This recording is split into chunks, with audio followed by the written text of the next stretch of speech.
বিশ্ব নবীর পথ চিরশান্তির পথ, অশান্ত বিশ্বে তুমি রহমত। এসো তাই মেধা মননে জেনে নি। আসসালামু আলাইকুম রহমতুল্লাহি ওয়া বারাকাতুহু। আলহামদুলিল্লাহি রাব্বিল আলামিন ওয়াল আকিবাতু লিল মুত্তাকিন ওয়াসসালাতু ওয়াসসালামু আলা সাইয়্যিদিল মুরসালিন ওয়া আলা আলিহি ওয়া আসহাবিহি আজমাইন। সুপ্রিয় দর্শক শ্রোতা ভাই ও বোনেরা, প্রতি জুমাবারের ন্যায় আজকেও এনটিভির নিয়মিত আয়োজন দারসে হাদিসে আপনাদের সবাইকে আন্তরিক মোবারকবাদ জানিয়ে আমাদের সাপ্তাহিক অনুষ্ঠান দারসে হাদিস শুরু করছি। সুপ্রিয় দর্শক শ্রোতা ভাই ও বোনেরা, আলহামদুলিল্লাহ আমরা প্রতি জুমাবারের এই দারসে হাদিসে রাসূলুল্লাহ সাল্লাল্লাহু আলাইহি ওয়াসাল্লামের অসংখ্য অগণিত সহিহ হাদিস সমূহ থেকে একটি সহিহ হাদিস আমরা পেশ করে থাকি। সেই হাদিসের আলোকে আমরা নবী সাল্লাল্লাহু আলাইহি ওয়াসাল্লামের কিছু নির্দেশনা এই হাদিসের আলোকে আমরা আলোচনা করে থাকি। তারই ধারাবাহিকতায় আজকের দার্সে হাদিসে আমরা যে হাদিসটি দার্সের জন্য পেশ করব, হাদিসটি রিয়াদুস সালেহিন থেকে নেওয়া। রিয়াদুস সালেহিনের 981 নম্বর হাদিস। তবে এই হাদিসটি ইমাম নববী রাহিমাহুল্লাহ তিনি সুনানে আবু দাউদ এবং সুনান আন-নাসাই থেকে সহিহ সনদে তিনি এখানে বর্ণনা করেছেন। তো প্রথমে আমরা হাদিসটি শুনব, এরপরে হাদিসের বাংলা অনুবাদ, এরপরে এই হাদিসের আলোকে আমরা সংক্ষিপ্ত কিছু আলোচনা ব্যাখ্যা পেশ করব ইনশাআল্লাহ। হাদিসটি হলো আন আবি মুসা আল আশআরী রাদিয়াল্লাহু তাআলা আনহু আন্না রাসূলুল্লাহি সাল্লাল্লাহু আলাইহি ওয়াসাল্লাম কানা ইযা খাফা কওমান ক্বালা আল্লাহুম্মা ইন্না নাজআলুকা ফি নুহুরিহিম ওয়া নাউযু বিকা মিন শুরুরিহিম। হাদিসটি আবু মুসা আল আশআরী রাদিয়াল্লাহু তাআলা আনহু বর্ণনা করেছেন। তিনি বলেন যে রাসূলুল্লাহ সাল্লাল্লাহু আলাইহি ওয়াসাল্লাম যখন কোনো কাওমের থেকে অনিষ্টতার আশঙ্কা করতেন, কোনো কাওম থেকে কোনো ধরনের বিপদ, কোনো আক্রমণ বা ক্ষতি এরকম কিছুর আশঙ্কা করতেন, তখন নবী সাল্লাল্লাহু আলাইহি ওয়াসাল্লাম এই দোয়াটা বলতেন।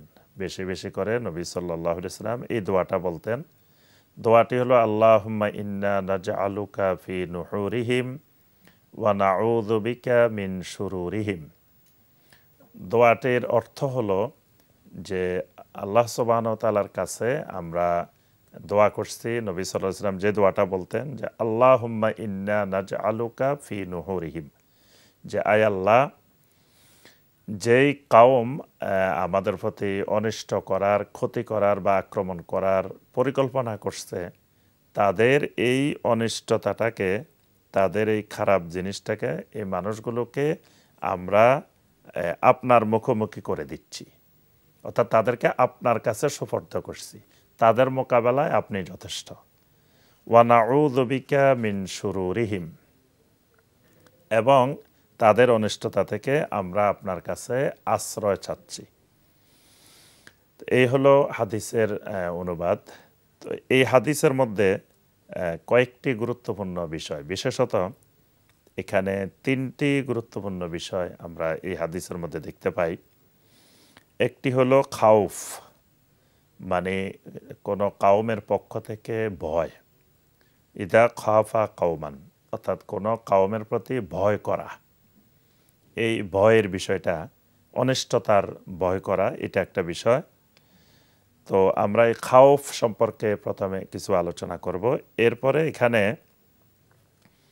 আল্লাহুম্মা ইন্না নাজআলুকা ফি নুহুরিহিম, অর্থাৎ যাদের থেকে আমি ক্ষতির আশঙ্কা করছি তাদেরকে আল্লাহ রাব্বুল আলামিনের হাতে সুপর্দ করা, আল্লাহ সুবহানাহু ওয়া তাআলার মুখোমুখি করে দেওয়া, এবং মুমিন আল্লাহ রাব্বুল আলামিনের উপরে তাওয়াক্কুল করা।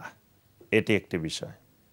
আরেকটি বিষয় এখানে ইস্তেআজা, এটিও একটি গুরুত্বপূর্ণ আল্লাহ রাব্বুল আলামিনের ইবাদত, ইস্তেআজা।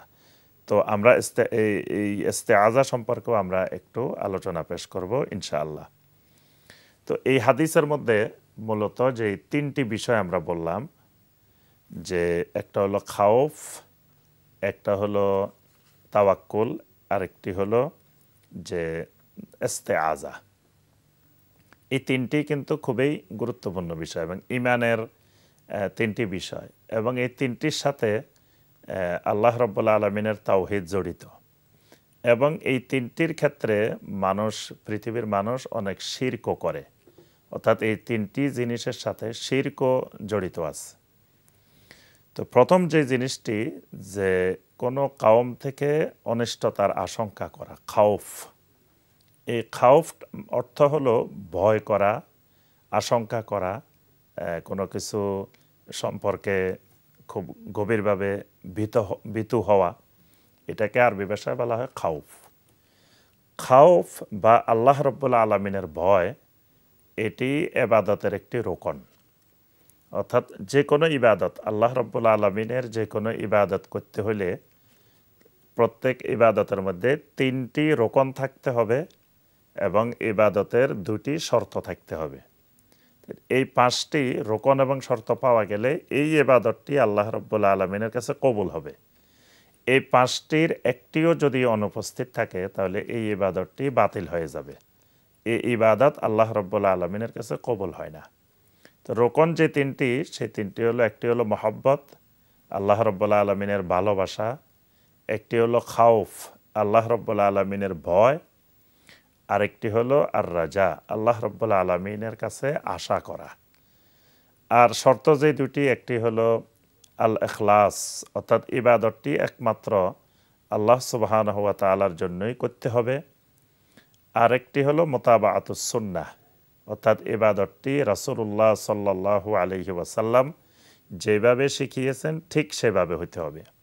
আর এই পাঁচটি রোকন এবং শর্ত, তিনটি রোকন দুটি শর্ত, এটি যদি কোনো ইবাদতে অনুপস্থিত থাকে সেই ইবাদত বাতিল। তাহলে আমরা এখানে একটি ফরজ পেলাম, যেটি প্রত্যেক ইবাদতের মধ্যে থাকা জরুরি, সেটি হলো খাউফ, অর্থাৎ আল্লাহ রাব্বুল আলামিনকে ভয় করা। এই ভয়টি হলো ইবাদতের ভয়, ইবাদতের মধ্যে থাকবে, এবং সেটি হলো আমরা নিশ্চিত জানি যে আল্লাহ রাব্বুল আলামিনের ইবাদত না করলে আল্লাহ রাব্বুল আলামিন আমাকে শাস্তি দিবেন।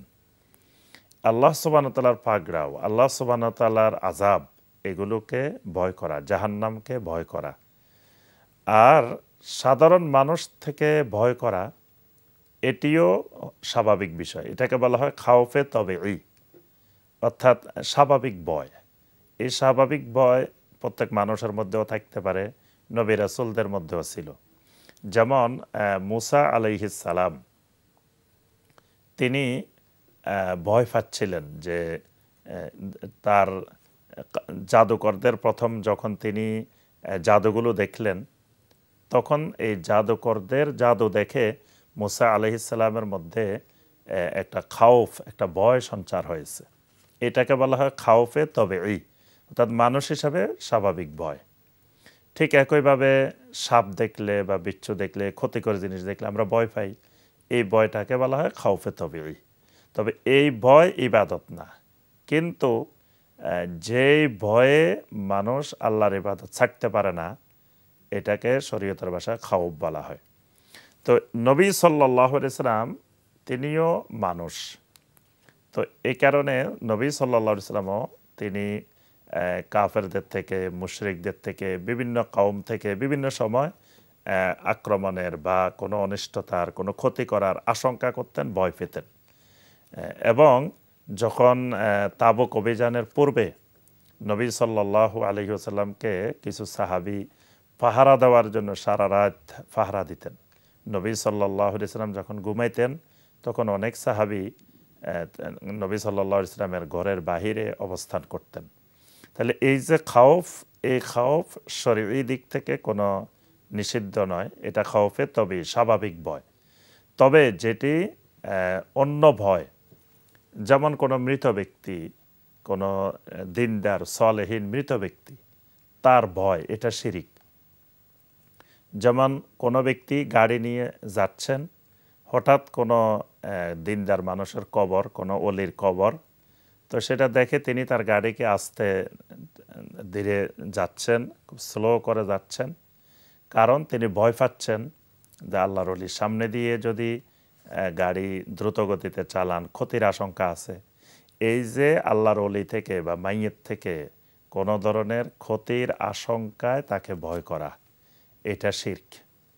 এবং ইব্রাহিম আলাইহিস সালাম যখন মূর্তির ব্যাপারে যখন কথা বলতেন বা শিরকের ব্যাপারে যখন কথা বলতেন, তখন তারা বলতো এগুলো তো আমাদের অলি আউলিয়াদের মূর্তি, এগুলো তো কোনো খারাপ মানুষের নয়। তো ইব্রাহিম আলাইহিস সালামকে তারা বলতো যে তুমি যদি এসব আমাদের অলি আউলিয়াদের ব্যাপারে তুমি খারাপ মন্তব্য করো, তো তাদের বদদোয়ায় তুমি ধ্বংস হয়ে যাবে। তো এই যে ভয়, এরা বদদোয়া দিবে, এরা কোনো ক্ষতি করতে পারে, অনিষ্ট করতে পারে, এই ভয়টা শিরিক। এই কারণে আমাদেরকে ভয় সম্পর্কেও জ্ঞান অর্জন করা দরকার। এটি ঈমানের একটি গুরুত্বপূর্ণ বিষয়। তো সম্মানিত দর্শক শ্রোতা ভাই ও বোনেরা, এবার আমরা দ্বিতীয় বিষয়ে আসি। দ্বিতীয় বিষয় সেটি হলো যে নবী সাল্লাল্লাহু আলাইহি ওয়াসাল্লাম দোয়ার মধ্যে বলতেন যে আল্লাহুম্মা ইন্না নাজআলুকা ফি নুহুরিহিম, আয় আল্লাহ, তাদের যত চক্রান্ত ষড়যন্ত্র যা কিছু আছে এই সব কিছুকে আমরা আপনার সামনে সুপর্দ করছি, আপনার মুখোমুখি করে দিচ্ছি, অর্থাৎ আপনি এর মোকাবেলা করবেন। তো আমরা দেখি যে আম্বিয়া আলাইহিমুস সালাম সকলেই যখন কোনো বড় ধরনের বিপদের মুখোমুখি হইতেন, তখন তারা সবাই বলতেন যে হাসবুনাল্লাহু ওয়া নি'মাল ওয়াকিল। এটা সমস্ত আম্বিয়া আলাইহিমুস সালামের তাওয়াক্কুলের নমুনা আল্লাহ রাব্বুল আলামিন কোরআনে কারিমের মধ্যে বর্ণনা করেছেন। যখন মুসা আলাইহিস সালাম বিপদের সম্মুখীন হয়েছেন, তারপরে ইউনুস আলাইহিস সালাম বিপদের সম্মুখীন হয়েছেন, ইউসুফ আলাইহিস সালাম বিপদের সম্মুখীন হয়েছেন, তা আইয়ুব আলাইহিস সালাম বিপদের সম্মুখীন হয়েছেন, তখন সকল আম্বিয়া আলাইহিমুস সালাম বলতেন হাসবুনাল্লাহু ওয়া নি'মাল ওয়াকিল। এবং নবী সাল্লাল্লাহু আলাইহি সাল্লাম যখন বিপদের সম্মুখীন হয়েছেন বিভিন্ন জিহাদের ময়দানে, তখন নবী সাল্লাল্লাহু আলাইহি সাল্লাম স্বতঃস্ফূর্তভাবে জোরালোভাবে বলে উঠতেন যে হাসবুনাল্লাহু ওয়া নি'মাল ওয়াকিল, অর্থাৎ আমাদের জন্য আল্লাহ রাব্বুল আলামিনই যথেষ্ট এবং তিনি আমাদের উত্তম অভিভাবক। তো আল্লাহ রাব্বুল আলামিনের উপরে এইভাবে তাওয়াক্কুল করলে তখন যারা চক্রান্ত করে, যারা অনিষ্টতার জন্য চেষ্টা করে, আল্লাহ সুবহানাহু ওয়া তাআলা নিজেই তাদের মোকাবেলায় এগিয়ে আসেন। এই জন্য আল্লাহ পাক কোরআনে কারিমে অনেক জায়গায় বলছেন ওয়ায়ামকুরুনা ওয়ায়ামকুরুল্লাহ ওয়াল্লাহু খায়রুল মাকিরিন, অর্থাৎ তারা ষড়যন্ত্র করে, চক্রান্ত করে, আল্লাহ রাব্বুল আলামিন সেই চক্রান্তগুলোকে প্রতিহত করেন। তো এই যে আল্লাহ রাব্বুল আলামিন প্রতিহত করেন কখন? যখন বান্দা আল্লাহ রাব্বুল আলামিনের কাছে বিষয়টা সুপর্দ করে। কিন্তু আল্লাহ সুবহানাহু ওয়া তাআলার উপরে তাওয়াক্কুল না করে বান্দা যদি এককভাবে সেটি মোকাবেলা করতে যায়, তখন আল্লাহ রাব্বুল আলামিনের পক্ষ থেকে সাহায্য আসে না। এই তাওয়াক্কুলটা আত-তাওয়াক্কুল আলাল্লাহি সুবহানাহু ওয়া তাআলা, রাব্বুল আলামিনের উপরে তাওয়াক্কুল, এটি ঈমানের অংশ, এটি ফরজ। অর্থাৎ প্রত্যেক ঈমানদার একমাত্র আল্লাহ রাব্বুল আলামিনের উপরে যে কোনো বিপদে আপদে ভরসা করবে, তাওয়াক্কুল করবে। কিন্তু আল্লাহ রাব্বুল আলামিন ছাড়া অন্য কোনো মাখলুকের উপরে যদি কেউ তাওয়াক্কুল করে, জীবিত হোক মৃত হোক, তখন এই তাওয়াক্কুলটা শিরকে পরিণত হয়। যদি কেউ মনে করে যে যত বিপদ আপদ আসুক, আমার অমুক আল্লাহর ওলি আছে, তিনি কবরের থেকে এইসব বিপদ আপদ তিনি মোকাবেলা করবেন, বা আমার বিপদ আপদ আসলে তিনি বিপদ আপদগুলো দূর করে দিবেন, এই যে কোনো আল্লাহর ওলির উপরে তাওয়াক্কুল, এই তাওয়াক্কুলটা শিরক। অর্থাৎ আল্লাহ রাব্বুল আলামিন ছাড়া আর কারো উপরে কোনো বিপদ আপদ, কোনো অনিষ্ট, কোনো খারাপ যে কোনো কিছু দূর করার মালিক একমাত্র আল্লাহ রাব্বুল আলামিন। এর বাহিরে অন্য কাউকে দূর করতে পারেন এই বিশ্বাস পোষণ করাটা শিরক। এই কারণে নবী সাল্লাল্লাহু আলাইহি ওয়াসাল্লাম তিনি তো নিজে বলতেন, পাশাপাশি উম্মতকে এই তাওহীদ শেখানোর জন্য, আল্লাহর উপরে তাওয়াক্কুল শেখানোর জন্য নবী সাল্লাল্লাহু আলাইহি ওয়াসাল্লাম এই দোয়াটা শিখাইতেন যে আল্লাহুম্মা ইন্না নাজআলুকা ফি নুহুরিহিম, যে আয় আল্লাহ এদের মোকাবেলা করার মতো ক্ষমতা আমার কাছে নেই, বা আমরা চাইলেও এদের মোকাবেলা করতে ব্যর্থ হতে পারি, কিন্তু আপনি যদি আমাদের পক্ষে সাহায্য করেন, আমাদেরকে সাহায্য করতে চান, বিজয়ী করতে চান, তাহলেই আমরা বিজয়ী হতে পারি। এই তাওহীদটা আল্লাহ রাব্বুল আলামিন তার রাসূলকে দিয়ে আমাদেরকে শিখিয়েছেন। তৃতীয় যে বিষয়, ওয়া নাউযু বিকা মিন শুরুরিহিম, তাদের যত অনিষ্টতা, এই সকল অনিষ্টতা থেকে আমরা আপনার কাছে আশ্রয় চাই। এটিকে বলা হয় আল ইস্তেআযা, এটির নাম হলো ইস্তেআযা। ইস্তেআযা মানে আল্লাহ রাব্বুল আলামিনের কাছে আশ্রয় চাওয়া। এই আশ্রয় চাওয়া এটিও একটি গুরুত্বপূর্ণ ইবাদত। যদি কেউ আল্লাহ রাব্বুল আলামিনের কাছেই আশ্রয়টা চান, তখন এটি তাওহীদ। যদি আল্লাহ রাব্বুল আলামিন ছাড়া অন্য কারো কাছে কেউ আশ্রয় চান, তখন এটি শিরকে পরিণত হয়। এই কারণে আমরা দেখি আল্লাহ রাব্বুল আলামিন কোরআনে কারিমে 3টা সূরা, যে 3টি সূরা আমরা সকলেই জানি, এই 3টি সূরাকে নবী সাল্লাল্লাহু আলাইহি ওয়াসাল্লাম নাম দিয়েছেন সূরাতুল মুআউযযাত, অর্থাৎ আশ্রয় চাওয়ার সূরা। একটি হলো সূরা আল ইখলাস, একটি সূরা আল ফালাক, একটি সূরা আন নাস। এই 3টি সূরাকে প্রত্যেক ফরজ সালাতের পরে, তারপরে সকাল সন্ধ্যায়, তারপরে ঘুমানোর সময়, এই 3টি সূরা সূরাতুল মুআউযযাতের বেশি বেশি নবী সাল্লাল্লাহু আলাইহি ওয়াসাল্লাম তেলাওয়াত করতে বলছেন। এর উদ্দেশ্য হলো এই সূরাগুলোর মাধ্যমে আল্লাহ রাব্বুল আলামিনের কাছে আশ্রয় চাওয়া হয়, ইস্তেআযা করা হয়। এই ইস্তেআযাটা একটি গুরুত্বপূর্ণ ইবাদত। এজন্য আমরা যদি দেখি সূরা আল ফালাক এবং সূরা আন নাস, এখানে আল্লাহ রাব্বুল আলামিন আমাদেরকে শিখিয়েছেন কুল আউযু বিরাব্বিল ফালাক মিন শাররি মা খালাক, যে রাসূল আপনি বলেন যে আউযু বিরাব্বিল ফালাক, আমি আশ্রয় চাইতেছি যিনি উষার রব, সকালবেলার উষার যিনি একমাত্র রব, সেই রব্বুল আলামিনের কাছে, রব্বুল ফালাকের কাছে আমি আশ্রয় চাচ্ছি।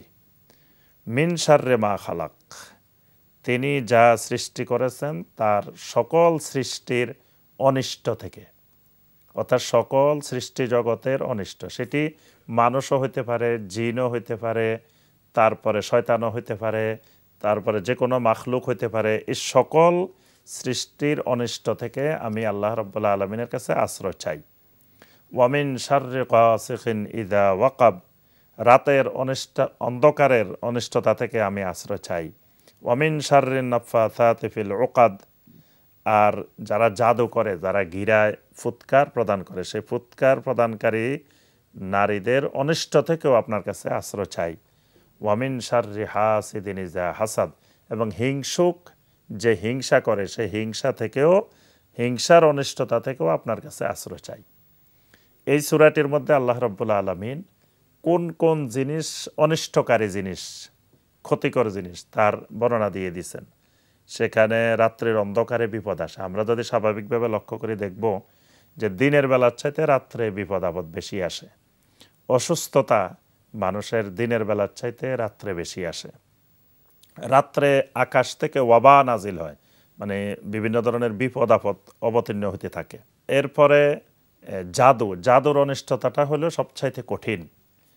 যেই জাদুর অনিষ্টতার মধ্যে নবী সাল্লাল্লাহু আলাইহি ওয়াসাল্লাম নিজেই আক্রান্ত হয়েছেন। এই কারণে আল্লাহ রাব্বুল আলামিন সূরা আল ফালাকের মধ্যে এটিও শিক্ষা দিয়েছেন যে ওয়ামিন শাররিন নাফাসাতি ফিল উকাদ, যে জাদুর জন্য যে গিরার মধ্যে ফুৎকার দেয়, এই জাদু থেকেও আপনার কাছে আশ্রয় চাই। আরেকটা হলো হিংসার অনিষ্টতা। এটি স্বাভাবিক বিষয়, সমাজে যে কোনো মানুষ ভালো কিছু দেখলে মানুষের স্বাভাবিক ফিতরত, অনেক মানুষই এটিকে হিংসার দৃষ্টিতে দেখে। তো হিংসার দৃষ্টিতে দেখার পরেই আস্তে আস্তে তার প্রতি অনিষ্টতা করার তার মধ্যে প্রেরণা সৃষ্টি হয়, সেই তার ক্ষতি করতে চায়, অনিষ্টতা করতে চায়। এজন্য আল্লাহ রাব্বুল আলামিন হিংসাকেও অনিষ্টতার একটি মাধ্যম হিসাবে তুলে ধরেছেন। সূরা নাসের মধ্যে আল্লাহ রাব্বুল আলামিন আরও সুন্দর করে তুলে ধরেছেন কুল আউযু বিরাব্বিন নাস মালিকিন নাস ইলাহিন নাস মিন শাররিল ওয়াসওয়াসিল খান্নাস, সকল কুমন্ত্রণাদাতার অনিষ্ট থেকে আল্লাহ রাব্বুল আলামিন শিখিয়েছেন যে যিনি রব্বুন নাস, যিনি মালিকুন নাস, যিনি ইলাহুন নাস, তার কাছে আশ্রয় চাওয়ার জন্য। আল্লাহ রাব্বুল আলামিনের যত সিফাত আছে এই সিফাতগুলো দিয়ে দিয়ে আল্লাহ রাব্বুল আলামিনের কাছে আশ্রয় চাওয়া, এটাই আল্লাহ সুবহানাহু ওয়া তাআলা খুব পছন্দ করেন। যেমন আমরা একটু আগে যে দোয়াটা বললাম, আউযু বিকালিমাতিল্লাহি তাম্মাতি মিন শাররি মা খালাক। নবী সাল্লাল্লাহু আলাইহি ওয়াসাল্লাম বলছেন, কেউ যদি সকালে সন্ধ্যায় এই দোয়াটা বলে আল্লাহর এই সিফাতের সাহায্যে আল্লাহর কাছে আশ্রয় চায়, লাম তাদুররুক, তাকে কোনো কিছু অনিষ্ট করতে পারবে না, কোনো কিছু ক্ষতি করতে পারবে না। এক ব্যক্তি তার শরীরে ব্যথার জন্য নবী সাল্লাল্লাহু আলাইহি ওয়াসাল্লামের কাছে অভিযোগ করলেন যে, ইয়া রাসূলুল্লাহ সাল্লাল্লাহু আলাইহি ওয়াসাল্লাম, আমি খুব ব্যথা পাচ্ছি। তো নবী সাল্লাল্লাহু আলাইহি ওয়াসাল্লাম বললেন, তোমার শরীরে যে জায়গায় ব্যথা হচ্ছে সেই জায়গায় হাত রাখো, 3 বার বিসমিল্লাহ বলো, আর 7 বার তুমি বলো যে আউযু বিইজ্জাতিল্লাহি ওয়া কুদরাতিহি মিন শাররি মা আজিদু ওয়া উহাদিরু। এখানে আল্লাহ রাব্বুল আলামিনের কাছে সকল বিপদ, সকল অনিষ্টতা থেকে আশ্রয় চেয়ে দোয়া করে 7 বার চাইতে বলা হয়েছে, যে বলো দা আউযু বিইজ্জাতিল্লাহি ওয়া কুদরাতিহি মিন শাররি মা আজিদু ওয়া উহাদিরু। এই সাহাবী বলেন, আমি এভাবে 7 বার বলার পরে আমার ব্যথা আল্লাহ সুবহানাহু ওয়া তাআলা সুস্থ করে দিয়েছেন।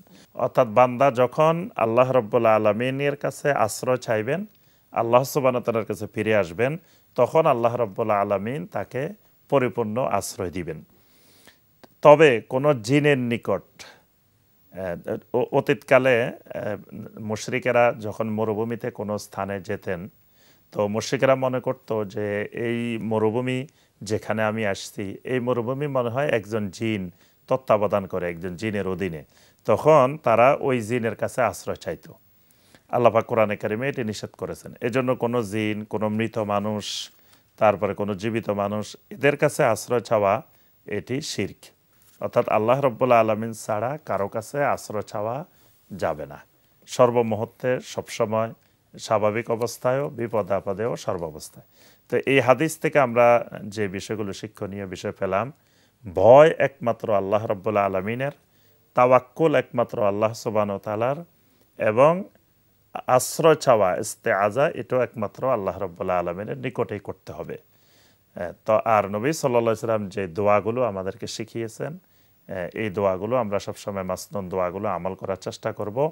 তো সম্মানিত দর্শক শ্রোতা ভাই ও বোনেরা, আমাদেরকে নবী সাল্লাল্লাহু আলাইহি ওয়াসাল্লামের হাদিসকে জানার, হাদিস অনুযায়ী আমল করার এবং হাদিসের আলোকে আমাদের জীবন গড়ার আল্লাহ পাক তৌফিক দান করুন। আল্লাহ রাব্বুল আলামিন আজকের এই দার্সে হাদিসকে কবুল ও মঞ্জুর করে নিন। আল্লাহ সুবহানাহু ওয়া তাআলা এনটিভিকে কবুল ও মঞ্জুর করে নিন। এনটিভির এই মাজলিস, এই অনুষ্ঠান দার্সে হাদিসকে আল্লাহ রাব্বুল আলামিন কবুল ও মঞ্জুর করে নিন। ইনশাআল্লাহ আগামী জুমাবারের দার্সে হাদিস দেখার আপনাদের সবাইকে আমন্ত্রণ জানিয়ে আজকের দার্সে হাদিস এখানে শেষ করছি। আসসালামু আলাইকুম ওয়া রাহমাতুল্লাহি ওয়া বারাকাতুহু। চিরশান্তির পথ, অশান্ত বিশ্বে তুমি রহমত, এসো তাই মেধাময়